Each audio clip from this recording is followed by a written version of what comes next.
Hello दोस्तों, रोज़ की तरह आनंद लेखनी ब्लॉग में सबका हार्दिक स्वागत है। सबके मंगल भविष्य की कामना के साथ बड़ों को मेरा नमस्कार, छोटों को मेरा आशीर्वाद। दोस्तों, आज का पंचांग का सूक्ष्म स्वरूप। आज सोमवार का दिन है, 12 फरवरी 2024। माघ माह की शुक्ल पक्ष की तृतीया तिथि है। दोस्तों, पूर्व भाद्रा नक्षत्र है। सिद्ध योग का सहयोग रहेगा। अभिजीत मुहूर्त 12:13 से 12:57 तक, यानी इसकी इस समय के दौरान हम अनेक प्रकार के शुभ कार्यों को कर सकते हैं। कोई भी कार्य मंगल कार्य करना हो, इस अभिजीत मुहूर्त के अंतर्गत किया जाता है। राहु काल 8:28 से 9:50 तक। चंद्रमा कुंभ राशि में प्रवेश करेंगे। सूर्योदय दोस्तों 7:06 और सूर्यास्त 6:04 शाम को। इस प्रकार दोस्तों आज का सूक्ष्म पंचांग का स्वरूप है। जैसे कि हम जानते हैं दोस्तों, आज सोमवार यानी सप्ताह का प्रथम दिन सोमवार चंद्रदेव चंद्र दोष को हम अपने विधि विधानों से अनेक प्रकार के सकारात्मक भावों को से चंद्र दोष को दूर कर सकते हैं। और यह दिन दोस्तों मन व हमारी माता का प्रतीक माना जाता है। इसके उपाय से हमें शांति, अगर हम चंद्र दोष को अगर विधिपूर्वक करते हैं, पूजा पाठ अगर करते हैं, तो हमारे जीवन में शांति व सेहत के लिए, स्वास्थ्य के लिए बहुत ही समृद्धि की प्राप्ति का द्योतक है। सोमवार का दिन दोस्तों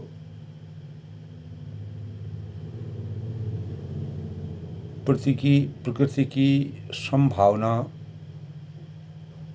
से प्रेरित है। और सोमवार के दिन महादेव, निरंकारी भगवान शिव और चंद्रदेव को समर्पित है। शिव उपासना, उपवास, व्रत हमारे जीवन में अनेक प्रकार के सकारात्मक ऊर्जा के द्योतक हैं।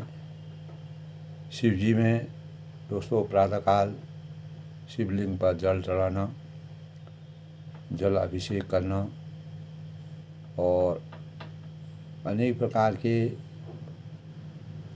भगवान शिव को जितना प्रातःकाल आप शिवलिंग में जल चढ़ाएंगे, उतना ही हमारा जीवन शांत और हमको मनोवांछित फलों की प्राप्ति होती है।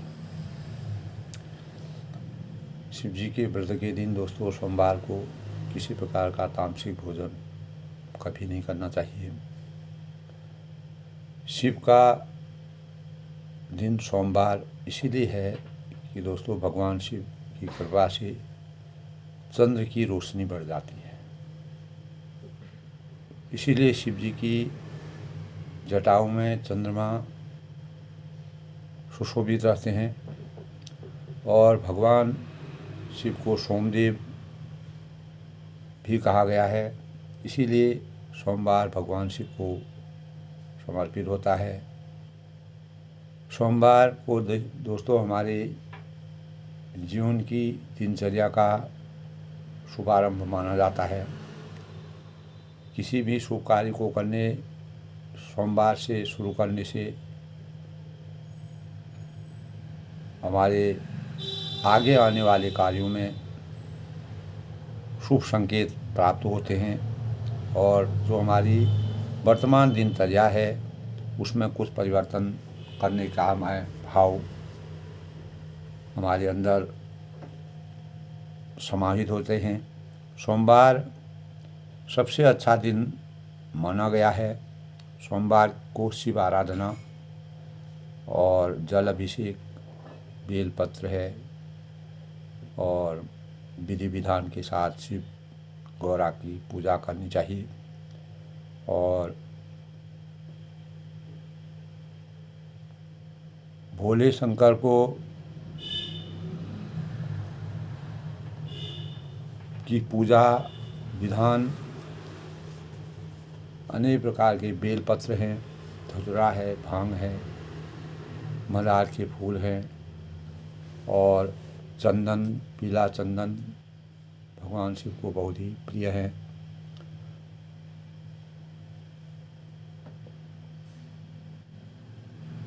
इस प्रकार की जल अभिषेक और दूध है, पंचामृत है, दही है, घी है, इस प्रकार के हम भगवान शिव की आराधना अगर करते हैं तो भगवान शिव दोस्तों बहुत जल्दी प्रसन्न होते हैं। भगवान शिव को हमारे प्राचीन जो पुराण हैं, वेद हैं, शास्त्र हैं, उसमें इस प्रकार के विधान कहे जाते हैं। सुर और असुर दोनों ने अगर भगवान शिव को पूर्ण निष्ठा और भावों के साथ शिव की पूजा आराधना की और तप किया, उसी तप के परिणाम स्वरूप अनेक देवताओं को और राक्षसों तक को भगवान शिव ने वरदान प्राप्त किया। उसी वरदान के परिणाम स्वरूप उनमें मायावी शक्ति और अनेक प्रकार की शक्ति विद्यमान हुई। जैसे रावण थे, रावण भी दोस्तों बाद में राक्षसी गुण उनमें आ गए थे, तामसिक भोजन वो करने लगे, मदिरा का सेवन करते थे, अनेक प्रकार के इस प्रकार के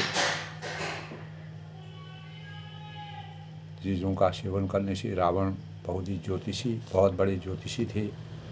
लेकिन दोस्तों हम कितने भी तप करें, पुण्य करें, अच्छे कार्य करें, अगर हमारे जो दैनिक कार्यों में त्रुटियां होती हैं, गलतियां होती हैं और हम अमानवीय कार्य करते हैं तो वह हमें राक्षसी प्रवृत्ति में परिवर्तित कर देता है। जिस प्रकार रावण को भगवान शिव ने जब वरदान दिया था तो उनको अहंकार आ गया था। उसी अहंकार के परिणाम स्वरूप मर्यादा पुरुषोत्तम भगवान रामचंद्र जी अनेकों बार उसको समझाने पर भी रावण अपने अहंकार में चूर था, बल का घमंड हो गया था। दोस्तों जीवन में धन है, धान्य है, अनेक प्रकार की महत्वाकांक्षाएं हैं, बल है, बुद्धि है, विवेक है, ये सब कुछ आ जाने पर भी अगर हमारे अंतःकरण में अहंकार व्याप्त हो जाता है तो हम नकारात्मक दिशा की ओर हमारे भाव जाते हैं। और अनेकों बार मर्यादा पुरुषोत्तम भगवान रामचंद्र ने रावण को समझाने का प्रयास किया, दूत भेजे, स्वयं संदेश भेजे, तब भी रावण ने सीता जी का हरण करके अनेक प्रकार के गलत कार्य किए। क्योंकि वह मर्यादा पुरुषोत्तम भगवान रामचंद्र के हाथ से उनकी मृत्यु निश्चित थी, वह मोक्ष की प्राप्ति चाहते थे। तो भगवान शिव दोस्तों सुर और असुर दोनों प्रकार के जिनके अंदर सच्ची भक्ति है, भाव है, उनको वह वरदान दे देते थे। शिव जी ने पूरे संसार के जो खराब से खराब प्रवृत्तियाँ थी वो अपने अंदर समाहित कर लेते थे। हमारी बुराइयों को, मानव जीवन की जितनी भी बुराइयाँ थी वह उन्होंने अपने अंदर समाहित कर दी। यहाँ तक कि जब समुद्र मंथन हुआ तो उसमें जो विष हुआ तो विष का पान करके उन्होंने देवताओं का जीवन बचाने का प्रयास किया। सांप जो कि विष के जोता गोते हैं उनको अपने गले में धारण किया, क्योंकि वह लोकहित कैसे न कैसे मानव जीवन को इस सृष्टि के भावों को सजाने का कार्य करते रहे। इसीलिए दोस्तों भगवान शिव में बेलपत्र है, धतूरा है, भांग है, इस प्रकार की चीज़ों, मदार के पुष्प हैं, उनको भगवान शिव में चढ़ाया जाता है। शिवलिंग पर जलाभिषेक दोस्तों अगर हम लगातार करते हैं, लगभग 16 सोमवार को भी अगर हम शिव जी का व्रत करते हैं तो हमें मनोवांछित फलों की प्राप्ति होती है। ख़ास तौर से जो हमारी अविवाहित कन्याएं होती हैं उनको मनोवांछित कामना के अनुसार वर की प्राप्ति होती है, और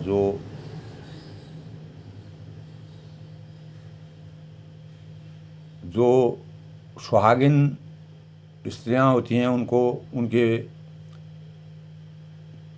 सुहाग के दीर्घ आयु की कामना और सुंदर जीवन बनाने के लिए भगवान शिव की आराधना करने से वास्तव में मनोवांछित फल प्राप्त होते हैं, और अनेक प्रकार के हमारे जो कष्ट हैं, द्वेष हैं, उनका अंत होता है, उनका निवारण होता है। दोस्तों शिव जी बहुत ही फलदायी फलों को देने वाले भगवान हैं। शिव जी का रुद्राभिषेक और रुद्राभिषेक बहुत ही कल्याणकारी माना जाता है और फलों की प्राप्ति का द्योतक माना जाता है। शिव जी पर पंचामृत है, शिवलिंग पर चढ़ाने से अनेक प्रकार के हमारी मनोकामनाएं पूर्ण होती हैं। इसीलिए शिव जी का बहुत ही सरल मंत्र है, ओम नमः शिवाय, ओम नमः शिवाय। 108 बार दोस्तों हम ओम नमः शिवाय का भी जाप करते हैं। नित्य अगर हम जाप करेंगे तो निश्चित ही शिव हमारे जीवन में परिवर्तन लाते हैं और हमें अपने आप पूर्ण शांति का एहसास होता है। ओम विरूपाक्षाय नमः, ओम विश्वेश्वराय नमः, ओम नमः शिवाय महादेवाय। इस प्रकार से ओम विरूपाक्षाय नमः, ओम विश्वरूपिणे नमः, ओम नमः शिवाय महादेव। इस प्रकार से शिव जी की आराधना करने से अनेक प्रकार के हमारा जीवन, मर्यादा पुरुषोत्तम भगवान राम जी ने भी दोस्तों अपने जीवन में भगवान शिव अनेक जगह रामचरितमानस में मर्यादा पुरुषोत्तम भगवान रामचंद्र जी ने शिव आराधना के अनेक प्रसंग मिलते हैं जिसमें उन्होंने मानव रूप में अवतरित होकर के शिव जी की आराधना की, और जब उनका स्वयंवर हो रहा था उससे पहले सीता माता जो पृथ्वी की पुत्र थी, जनक नंदिनी थी, उन्होंने जब गौरा और शिव जी का पूजन किया तो गौरा जी ने उनको वरदान दिया था कि तुमको रामचंद्र जैसे वर की प्राप्ति होगी। इस प्रकार के भाव हमारे वेदों में, शास्त्रों में विद्यमान हैं। रामचरितमानस में शिव जी की उपासना के साथ ही तुलसीदास जी ने रामचरितमानस का वर्णानां अर्थसंज्ञां रसानां चंद्रमां और कर्पूर गौरम करुणावतारम संसार सारम भुजगेन्द्रहारम सदा वसंतम हृदयारविंदे भवम भवानी सहितम नमामि। इस प्रकार से रामचरितमानस में तुलसीदास जी ने भी भगवान शिव और गणपति देव गणेश जी का सुंदर प्रसंग रामचरितमानस में किया है। यद्यपि शिव जी मर्यादा पुरुषोत्तम भगवान रामचंद्र जी जब ब्रह्म स्वरूप में थे तो शिव जी ने अनेक प्रकार, शिव जी और पार्वती जी ने इस प्रकार से रामचंद्र की आराधना की। मानव रूप में अवतरित होकर के भगवान रामचंद्र ने शिव की आराधना की और इस संसार को, के भावों को, दिशा को, आदर्शों को, मर्यादा को, चरित्र को, पारिवारिक संगठन को और सामाजिक परिवेश को सृष्टि के संचय करने के लिए और सृष्टि को संजो कर रखने के लिए अनेक प्रकार के इस प्रकार के वृत्तांत रामचरितमानस में विद्यमान है। दोस्तों, अयोध्या कांड का प्रकरण चल रहा है। मर्यादा पुरुषोत्तम भगवान रामचंद्र जी को भरत जी अयोध्या लौटाना चाहते हैं। राजा जनक, कुलगुरु वशिष्ठ और भरत जी के बीच में अनेक प्रकार की मंत्रणा होती है, आचार विचार होते हैं, एक दूसरे के भाव जाते हैं। मर्यादा पुरुषोत्तम भगवान राम जी के भाव प्रकट करते हैं। अनेक प्रकार की आपस में बातें होती हैं।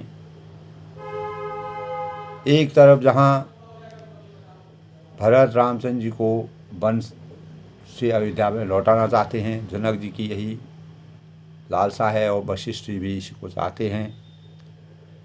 दूसरी तरफ देवताओं को अनेक प्रकार से भय का वातावरण, आज के प्रसंग में, कल के प्रसंग में भी यही था, आज के प्रसंग में भी दोस्तों देवताओं को भय होता है कि अगर अयोध्यानाथ भगवान रामचंद्र जी अयोध्या को अगर बीच में ही चले जाएंगे, लौट जाएंगे, तो देव लोग जो इंद्र थे, जो देवों के देव इंद्र देव हैं, उनको अनेक प्रकार से देवराज इंद्र सोच में पड़ गए और देवताओं में अनेक प्रकार की खलबली मच गई और वह संकोच में रह गए, क्योंकि वशिष्ठ, कुलगुरु वशिष्ठ जी, जनक जी और भरत जी के प्रयास से जब मर्यादा पुरुषोत्तम भगवान राम जी बहुत ही संतुष्ट हो गए, तब देवलोक में खलबली मच गई। दोस्तों, इसी भाव से मानव जीवन में दोस्तों यदि वस्तु को हम देखना चाहते हैं और जीवन में उसको परखना चाहते हैं, किसी भी चीज़ को हम देखना चाहते हैं और जीवन में उसको परखना चाहते हैं, या कोई नए रहस्य का प्रादुर्भाव करना चाहते हैं, तो हमको उस चीज़ के किसी न किसी एक पहलू को पकड़कर उसी पर अड़कर नहीं बैठना चाहिए। यानी इस संसार में जन्म ही सत्य नहीं है दोस्तों, और न मरण ही सत्य है। सत्य तो वह भी है जो जन्म मरण दोनों से परे है। जो व्यक्ति मरण से डरता है वह कभी ठीक से जी नहीं सकता है। यानी जितना जीवन वह जीता है वह कष्टकारी जीवन उसका होता है। लेकिन जो मरण के प्रति निश्चिंत है, उसको कोई परवाह नहीं है कि एक दिन हमारी मृत्यु होनी है, मरण के अनिवार्य सत्य को जानना है, इसके लिए मरण भी प्रकाश बन जाता है। वो भी हमारे लिए अज्ञान रूपी अंधकार से ज्ञान रूपी प्रकाश की बेला हमारे जीवन में छा जाती है। दोस्तों, वह साधना के बल पर मृत्यु पर विजय पा लेता है। अनेक प्रकार के इस प्रकार के जैसे सत्यवान, सत्यवती, इस प्रकार के प्रकरण हमारे शास्त्रों में मिलते हैं। संसार में हमारे हाथ में दोस्तों जो भी आता है वह एक न एक दिन चला जाता है। ये संसार की प्रक्रिया है, ये सृष्टि की मर्यादा है, ये विधि की रचना है। मर्यादा पुरुषोत्तम भगवान रामचंद्र जी भी अपने अंत जीवन के साथ दोस्तों जीवन भर के लिए समाधि प्राप्त की। यदि जीवन के इस पहलू को, इस रहस्य को हम जान लें, पहचान लें, समझ लें, और आने वाली दोषों को, स्थितियों को समान भाव से देखें, जो जीवन में साम्य भाव हमारे अंतःकरण में आएंगे और मुक्ति के लिए, जो मुक्ति के द्वार के लिए बहुत ही वांछनीय है। दोस्तों, जीवन के आदि और अंत, जो हमारा शुरुआत होती है और जो हमारा अंत होता है, दोनों ही एक साथ अनुभूति हमारे पथ में प्रकाश कर सकते हैं, हम उससे प्रकाशित हो सकते हैं। यानी हम शांत भाव से विचार करें और हर पहलू को समझने का अगर प्रयास करें तो जीवन का हर रहस्य स्वयं को उद्घाटित होता चला जाता है। हमारे जीवन में अपने आप ही वह उसका प्रकाश हमें प्राप्त होगा। अनेकांत ऐसे युक्ति दृष्टि में हमें चिंता मुक्त है, चिंताओं से मुक्त कर सकता है। सहिष्णु भावना हमारे से बचाने में सक्षम होते हैं। संसार में जो विचार वैषम्य है दोस्तों, वह एकांत पक्षी से पुष्ट करने के आग्रह की वजह से है। यानी इसीलिए मर्यादा पुरुषोत्तम भगवान रामचंद्र ने 14 साल का वनवास प्राप्त किया। अनेकांत का हृदय है समता। सामने वाला जो कहता है उसे सहर्ष स्वीकार करना। जिस प्रकार मर्यादा पुरुषोत्तम भगवान रामचंद्र ने कैकेयी के व्यथित और अपने पिता के प्रण के भावों को शांत हृदय से सुना और सहर्ष उसको स्वीकार किया। दुनिया में ऐसा कोई भी मत नहीं है जो भगवान मर्यादा पुरुषोत्तम भगवान राम जी की दिव्य देशना से सर्वथा असंबद्ध। दोस्तों, यह बात अलग है कि परस्पर सापेक्षता का ज्ञान न होने से दुराग्रह के कारण मतों में, मान्यताओं में मिथ्यापन आ जाता है, दुर्भाव आ जाता है, उसको हम कुछ नहीं समझते हैं। तो हम दूसरे की बात सुने और उसका आशय समझें। आज बुद्धि का विकास तो हुआ, लेकिन समता का अभाव है। आज के परिवेश को अगर हम देखें तो बुद्धि का अवश्य विकास हुआ है, विवेक जागा है, लोगों में जागरूकता आई है, लेकिन वास्तविक यानी जो हमारा समता का भाव है वह हमारा नहीं जागरूक हुआ है। भगवान मर्यादा पुरुषोत्तम भगवान रामचंद्र हमें अनेकांत दृष्टि देकर वस्तु के वास्तविक स्वरूप का ज्ञान कराने की कोशिश की और साथ ही साथ हमारे भीतर जो वैचारिक सहिष्णुता है, प्राणी मात्र के प्रति सद्भाव का बीजारोपण भी किया है। तुलसीदास जी ने इस प्रकार का वर्णन भी मर्यादा रामचरितमानस में किया है। हमें दोस्तों आज आत्मा के रहस्य को समझने के लिए अनेकांत, अहिंसा और सत्य की दृष्टि की आवश्यकता है। जो आज के परिवेश में जो हिंसाएं हो रही हैं, दुराभाव हो रहे हैं और अनेक प्रकार के सत्य से आदमी हट रहा है, उससे हम सही मार्ग प्राप्त कर सकते हैं अगर हम मर्यादा पुरुषोत्तम भगवान राम जी के आदर्शों का सही ढंग से पालन करें। एक बार दोस्तों अगर हमारे जीवन को ज्योति मिल जाती है, प्रकाश मिल जाता है, हमको सही रास्ता मिल जाता है, सही दशा और दिशा मिल जाती है, तो हमारे अंतःकरण में बोध पैदा होता है।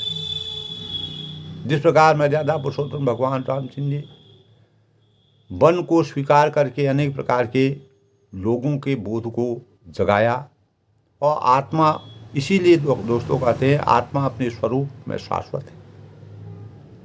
और भगवान मर्यादा पुरुषोत्तम भगवान रामचंद्र जी ने अपने स्वभाव की ओर देख करके संसार के बहाव में बहने का प्रयास नहीं किया। उन्होंने अपने मतों की, अपनी दृष्टि की, अपने संकल्प की, अपने प्रण की, अपनी मर्यादा की अपने सांसारिक, अपने पारिवारिक स्वरूप का ज्ञान अपने अंतःकरण में। इसीलिए क्रांति की गति और समय के विषय में भविष्यवाणी करना असंभव होता है। दोस्तों, यह स्वयं अपने नियमों को शासित जब तक हम नहीं होते हैं और तब तक हम इस संसार के बाधाओं से मुक्त नहीं प्राप्त कर सकते। जो संसार के इस बहाव के बीच आत्मस्थ होकर रहता है, वही बहाव का ज्ञान प्राप्त कर सकता है। इस बहाव में वास्तविक ज्ञान प्राप्त करता है। यानी आत्मस्थ होना, स्वयं को देखना, स्वयं का निरीक्षण करना और आत्मगुण और हमारे भीतर के ईश्वर को जगाना। जब तक हमारे अंतःकरण में ईश्वर साक्षात रूप में उपस्थित नहीं होंगे और हम ब्रह्म ज्ञान में लीन नहीं होंगे, तो हमें आत्म उपलब्धि का मार्ग नहीं दिखता है। मर्यादा पुरुषोत्तम भगवान रामचंद्र जी ने दोस्तों अनेक भावों से, अनेक विचारों से और अनेक तुलसीदास जी ने दोस्तों इसीलिए एक जगह कहा है दोस्तों, बड़े भाग मानुष तन पावा, बड़े भाग मानुष तन पावा, सुर दुर्लभ सब ग्रंथन गाया। बड़े भाग मानुष तन पावा, सुर दुर्लभ सद ग्रंथन गावा, साधन धाम मोक्ष कर द्वारा, साधन धाम मोक्ष कर द्वारा, पाए न जेहि पर लोक सवारा। यानी कोई भी देवी देवता या पशु पक्षी, हलवा है, खीर है, अनेक प्रकार के 56 भोग हैं, को नहीं बना सकते। मनुष्य बना सकता है, अन्य प्राणी नहीं बना सकते और खा भी सकता है, उसका रसास्वादन भी कर सकता है। इसीलिए मनुष्य शरीर को कर्म, योनि और बाकी सभी भोग योनि कहलाते हैं। दोस्तों, मनुष्य जो है कर्म योग है, कर्म योग का भागी है। इसी में मोक्ष की प्राप्ति, अगर हम मानव जीवन पाते हैं तो मानव जीवन में ही हमको वास्तविक मोक्ष की प्राप्ति भी हो सकती है। इसलिए मर्यादा पुरुषोत्तम भगवान रामचंद्र जी मानव रूप में अवतरित होकर के मानव शरीर की कितनी कीमत होती है, मानव शरीर कितना अमूल्य है, मानव शरीर हम क्या क्या इस जीवन में आकर के क्या क्या कर सकते हैं, अनेक प्रकार के भावों को व्यक्त किया। दोस्तों, इस प्रकार जब आज के प्रसंग में मैं बताता हूँ दोस्तों, राम शनि सकूज बसौ कह संकूज सुराज, रचौ प्रपंच पंच मिलो नाहि न भयो काज। तब जब राजा जनक जी और भरत और देवगुरु वशिष्ठ जी आपस में मंत्रणा कर रहे थे, मर्यादा पुरुषोत्तम भगवान रामचंद्र जी अगर अयोध्या को चले जाएंगे तो देवराज इंद्र को अनेक प्रकार से प्रपंच रचने का, उसमें अवरोध प्राप्त करने का, क्योंकि उनको यही था कि अगर मर्यादा पुरुषोत्तम भगवान राम जी अयोध्या को लौट गए तो हमारा जीवन निरर्थक हो जाएगा। तो रामचंद्र के स्नेह और संकोच के वश में इसीलिए सब लोग मिलकर अनेक प्रकार के प्रपंच करने लगे, भावों को करने लगे और काम बिगाड़ने की, यानी मर्यादा पुरुषोत्तम भगवान राम जी जो अच्छे लोग होते हैं दोस्तों इस संसार में, जो जिनसे हमारा शरीर सुरक्षित रहता है, जिस प्रकार हमारे सेना में सैनिक होते हैं, सैनिक हमारे लिए देव जो चारों तरफ से इस प्रकार से हमारे क्षेत्रों को घेरे हुए हैं, हम उनके छत्र छाया के नीचे जी रहे हैं, अपने सुखमय जीवन को जी रहे हैं, तो वो भी हमारे देव के समान हैं दोस्तों। इसी प्रकार मर्यादा पुरुषोत्तम भगवान रामचंद्र जी सभी देवताओं के छत्र छाया, सभी देवता उनकी छत्र छाया में अपना जीवन यापन करते थे। परिवेश बदला है, देश काल परिस्थिति बदली है, समय बदला है, लेकिन जीवन का जो आधार है, जो स्वरूप है, मानव का जीवन कितना कठिन है और बड़े भाग्य से बड़े ऊंचे कर्मों को करके मानव शरीर प्राप्त होता है। तुलसीदास जी ने इस प्रकार के भावों को दोस्तों बड़े मार्मिक ढंग से चिंतन किया है। आगे दोस्तों क्या होता है, सुरन सुमिर शारदा सराही, देव देव शरणागत पाही, पेई भरत मति करि निर्माया, पाल विविध कुल करि छल धाया। यानी देवताओं में सरस्वती का स्मरण कर, उन्होंने भी सरस्वती का स्मरण कर उनकी सराहना और स्तुति की और कहा, देव देव शरणागत पाही, हे देवी देवता आपके शरणागत हैं, फिर भरतमती करि निर्माया, उनकी रक्षा कीजिए। तब पाल विविध कुल करि छल छाया, और अपनी माया रच कर और भरत जी की बुद्धि को फेर दीजिए। ये देवताओं ने भरत जी की बुद्धि को फेरने के लिए, जब पहले रामचंद्र जी का वनवास हो रहा था और कैकेयी का हृदय परिवर्तन कराया, उसी प्रकार वह इस प्रकार के भावों को अपने ऊपर, अपनी रक्षा करने के लिए, अपने हित के लिए, अपने लोक कल्याण के लिए। और तब उन्होंने कहा, पाल विविध कुल कर छल छाया, और छल की छाया पर देवताओं के कुल का पालन कीजिए। जो देवताओं का कुल है, अगर मर्यादा पुरुषोत्तम भगवान राम जी अयोध्या को लौट जाएंगे तो देवताओं को कुल का एकदम अंत हो जाएगा।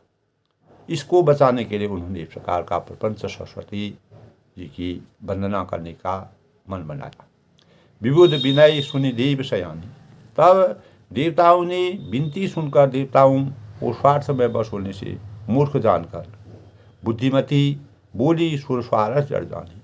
बुद्धिमान सरस्वती जी बोली, क्या बोली सरस्वती जी, मोह न करहूँ भरत मत फेरू, मुझसे कह रहे हो कि भरत जी की मति को पलट दो। लोचन सहज न सूल समेरू, हजार नेत्रों से भी, हजार चक्षुओं से भी, हजार आँखों से भी तुमको समेरु सूझ नहीं पड़ता है, समेरु पर्वत तुमको नहीं दिख पड़ता है। कि मर्यादा पुरुषोत्तम भगवान राम जी की कितनी बड़ी मर्यादा है, मन की बात जानते हैं, अंतर्यामी हैं, इस बात को आप लोग नहीं समझ रहे। बीरी हरिहर माया बड़ी भारी, यानी ब्रह्मा हैं, विष्णु हैं और महेश जी हैं, ब्रह्मा विष्णु महेश। विधि हरि हर माया बड़ी भारी, उनकी माया बड़ी प्रबल है, विचित्र है, अनोखी है, दिव्यमान है। सो न भरत मति सकर, किंतु वह भी भरत की बुद्धि की ताक नहीं कर सकते। भरत जी की मति को वह नहीं बदल सकते। भरत जी इतने बलवान हैं, इतने समर्थवान हैं, उनकी बुद्धि विवेक और ज्ञान इतना समर्थवान है। सो मति मोहि कहत कर भारी, तुम मुझसे कह रहे हो कि भोली कर दो, बुलावे में डाल दो, और चंदन कर की चंड कर चोरी, और चांदनी कहीं प्रचंड किरण को सूर्य को चुरा सकती है। चंद्रमा में इतनी शक्ति नहीं है, चंद्रमा सूर्य के प्रकाश से प्रभावित होता है।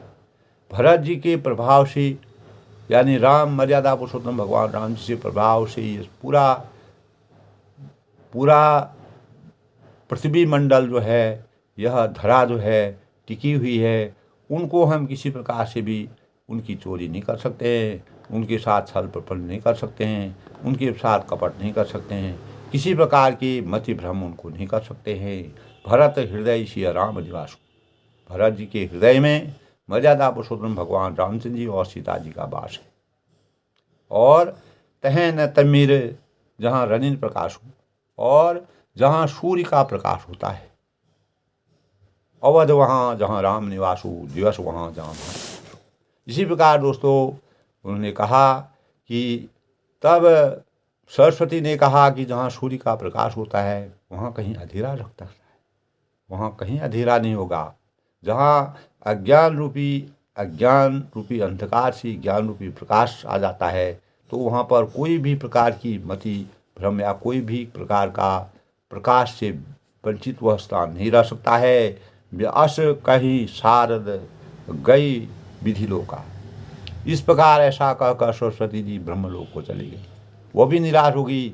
उनकी किसी प्रकार का प्रपंच नहीं रहा। उन्होंने कहा मैं मर्यादा पुरुषोत्तम भगवान राम जी की महिमा जानती हूँ और भरत जी का जो चरित्र जो आदर्श है जो मर्यादा है उसके लिए कोई छल कपट नहीं कर सकता है। मेरा मत ऐसा नहीं करता है। उनकी छवि को मैं जानती हूँ। विविध विकल निशिमान हूँ को का। और देवता ऐसे व्याकुल हो गए जैसे रात्रि में यानी चकुआ व्याकुल हो जाता है। जिस प्रकार रात में अगर चांदनी नहीं होती है, चांदनी का प्रकाश इस पृथ्वी पर नहीं होता है, उसी प्रकार चकुआ जो है परेशान हो जाता है। उसी प्रकार जो है सारे देवता लोग जो है सरस्वती की वाणी को सुन करके व्यथित हो गए, दुखी हो गए, परेशान हो गए। सुर सारथी मलिन मनो कीन कुमंत उठा। इस प्रकार तुलसीदास ने दोस्तों हर एक चीज़ का बड़ी विधिवत और प्रसंग का पूर्ण रूप से पालन करके पूरे रामचरितमानस को इस प्रकार से लय से भाव से और एक एक प्रसंग का बड़ा ही गूढ़ वर्णन किया। सुर स्वार्थी मलिन मनो। मलिन मन वाले स्वार्थी जो देवता थे, जो अपने निजी हित को चाहते थे, बुरी सलाह करके बुरा षड्यंत्र रचा। क्या रचा? रज प्रपंच माया प्रबल माया जाल रचकर भय भ्रम अरज उचाट। भय है, भ्रम है, अप्रीति है और उच्चाटन फैला दिया। उन्होंने अपने अपने प्रभाव को दिखाया। हर एक देवता में अपनी अपनी शक्ति होती है। उन्होंने अपने शक्ति को दिखाने का प्रयास किया। करी कुचाल सोरर सूर्यराजू। तब कुचाल करके देवराज जो सूर्यराज वाले देवराज इंद्र थे वह सोचने लगे कि भरत हाथ सब काज अकाज। यानी काम का बनना बिगड़ना सब भरत जी के हाथ में। और गए जनक रघुनाथ समीपा। उधर राजा जनक जी मुनि वशिष्ठ जी के साथ रघुनाथ जी के पास गए और सन्माने सब रविकुल दीपा। सूर्य कुल के दीपक श्री रामचंद्र ने सबका सम्मान किया, आदर किया, सम्मान किया। वशिष्ठ जी और जनक जी को का सम्मान किया। समय समाज धर्म अविरोधा। यानी तब रघुकुल के पुरोहित वशिष्ठ जी ने समय समाज और धर्म के अवरोधी अर्थात अनुकूल वचन बोले। किस प्रकार के वचन उन्होंने बोले? जनक भरत संवाद सुनाई। उन्होंने पहले जनक जी और भरत जी का संवाद सुनाया, उनको उनकी बातें कही, उनके भाव जो थे वो कहा और भरत कहा उन्हें सुनाई। फिर भरत जी की कही हुई सुंदर बातें कहकर सुनाई। दोनों के आपस में जिस प्रकार की बात होते थे उनको स्पष्ट उन्होंने वहाँ पर मर्यादा पुरुषोत्तम भगवान राम जी के सामने कहा। रघुकुल के पुरोहित वशिष्ठ जी समय समाज और धर्म के अनुकूल वचन उन्होंने बोले। तात राम जस आय सुदेहु। फिर बोले कि हे तात राम, मेरा मत तो यह है कि तुम जैसी आज्ञा दो वैसे ही सब करें। सो सब करे मोर मत। मेरा ऐसा मत है, मेरा मत की है, मेरा मत है। और तात राम जस आय सुदेहु, जैसी आज्ञा आप देंगे उसी के अनुसार मेरा मत भी प्रभावी होगा। सुनी रघुनाथ जोर जुग पानी।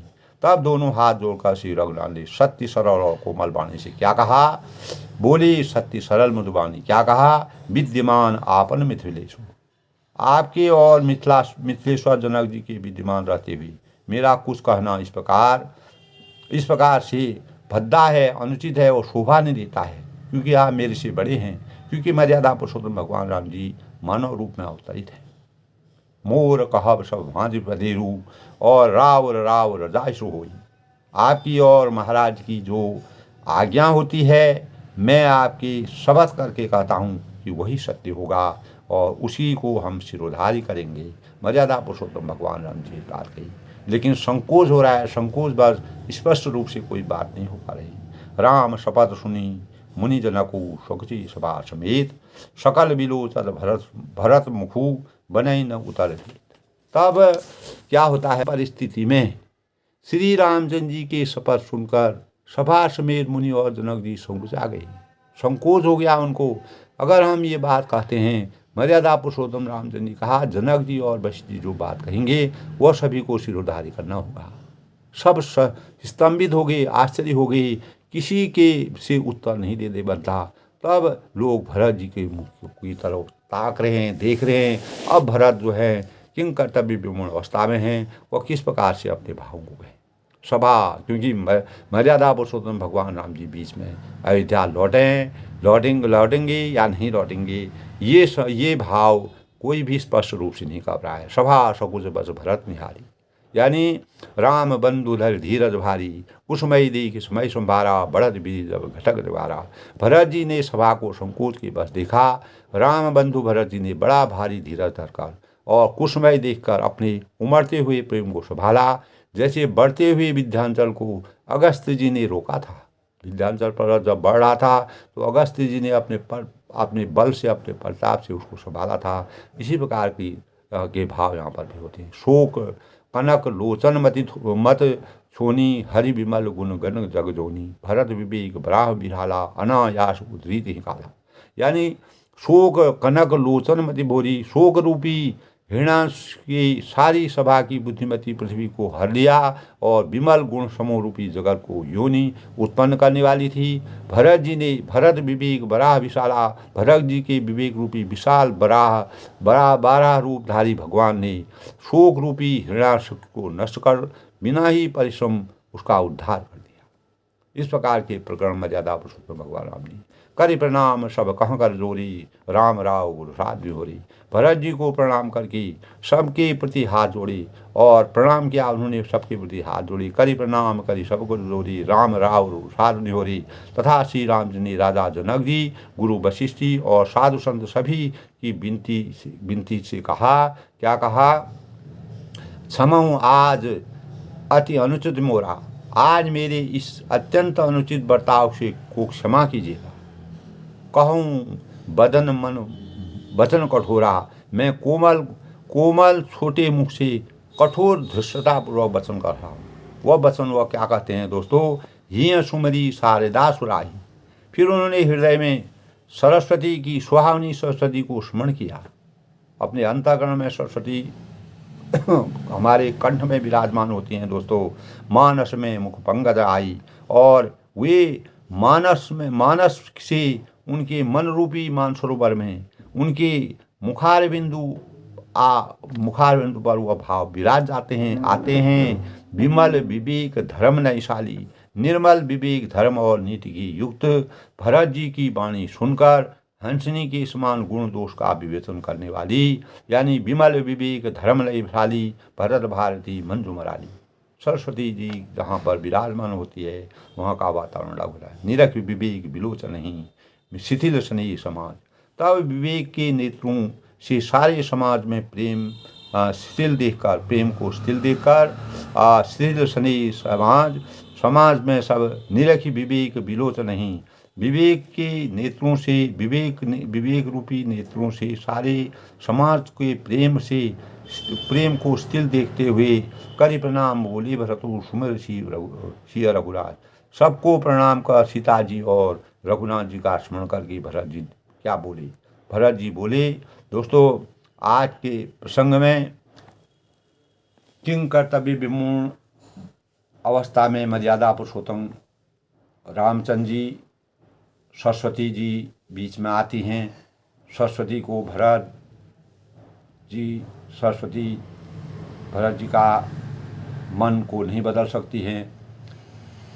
वशिष्ठ जी और जनक जी जब रामचंद्र के सम्मुख अंतिम अपनी वाणी बोलने के लिए जाते हैं, अपने शब्दों को बोलने जाते हैं, तो मर्यादा पुरुषोत्तम भगवान राम जी ने कहा कि राजा जनक और वशिष्ठ जी जैसे ज्ञानी लोग और हमसे बड़े बुजुर्ग जिनका मैं सम्मान करता हूँ, वह जो भी बात बोलेंगे, जो मर्यादा के योगी बात होगी, वह हमको सबको सिरोधारी होगी।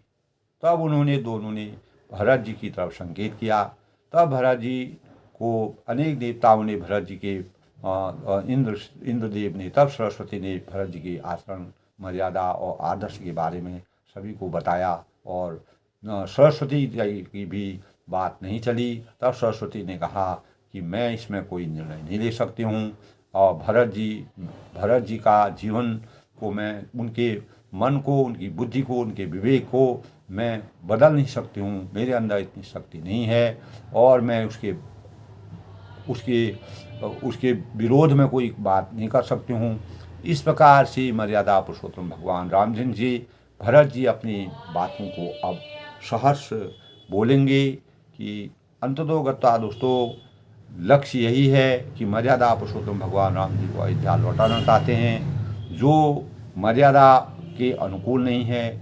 इस प्रकार तुलसीदास जी ने दोस्तों अनेक भावों से, अनेक अनेक प्रकार से घुमा फिरा करके, अनेक प्रकार से विस्तृत वर्णन करके इस प्रकार के भाव व्यतीत करते हैं कि अनेक प्रकार के इस प्रकार के भावों को व्यक्त करने पर भी, इतनी सुचिता होने पर भी, ऐसे ऐसे ज्ञान के पास होने पर भी, यानी रघुकुल रीति सदा चली आई। रघुकुल की रीति कितनी अपरंपार है, जिसका कोई पार नहीं है। रघुकुल रीति सदा चली आई, प्राण जाए पर बचन जाए। इसीलिए मर्यादा पुरुषोत्तम भगवान राम जी ने अपनी आज्ञा और जो उनको उपदेश मिला था, जो उनको प्रण मिला था, जो संकल्प मिला था, उस संकल्प को अगर एक बार उन्होंने स्वीकार किया है तो उन्होंने मर्यादा का कभी भी उल्लंघन नहीं किया। यही बात अनेक देव देवताओं में अनेक प्रकार की खलबली मचने पर भी भरत जी और रामचंद्र के चरित्र को कोई भी तस से मस नहीं कर सकता है।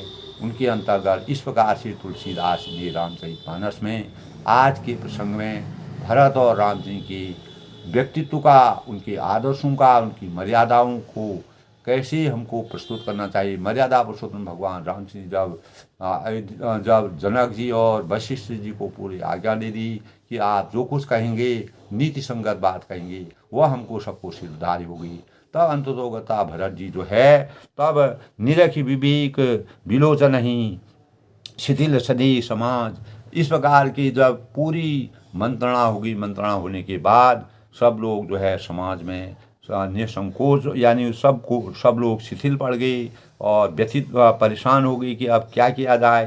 तब करी प्रणाम बोले भरत प्रणाम करके, विधिवत प्रणाम करके सुमिर सी रघुराज, यानी सीता और रामचंद्र जी के सामने श्री रघुनाथ जी का स्मरण करके भरत जी बोलते हैं। अब क्या बोलते हैं, कल के प्रसंग में दोस्तों भरत जी क्या बोलेंगे उसके बारे में विस्तार से वर्णन होगा। इसी प्रकार दोस्तों रामचरितमानस का स्मरण करने से हमें एक एक पल, एक एक क्षण का और पूरे रामचरितमानस के एक एक पात्र का सुंदर चित्रण मिलता है।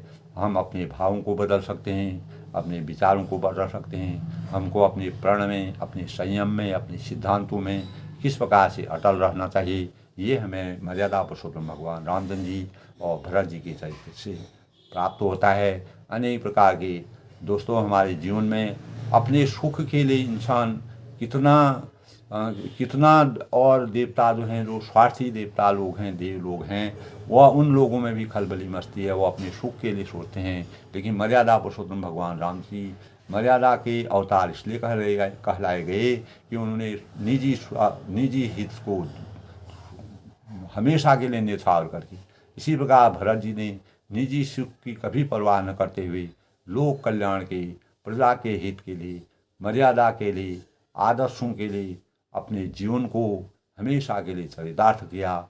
यही तुलसीदास जी ने इसी प्रकार का प्रसंग आज के प्रसंग में किया है। सबके मंगल भविष्य की कामना के साथ सबका जीवन, सब लोग खुश रहें, प्रसन्न रहें। मर्यादा पुरुषोत्तम भगवान राम जी का आशीर्वाद सभी पर बना रहे। सबको मेरा नमस्कार।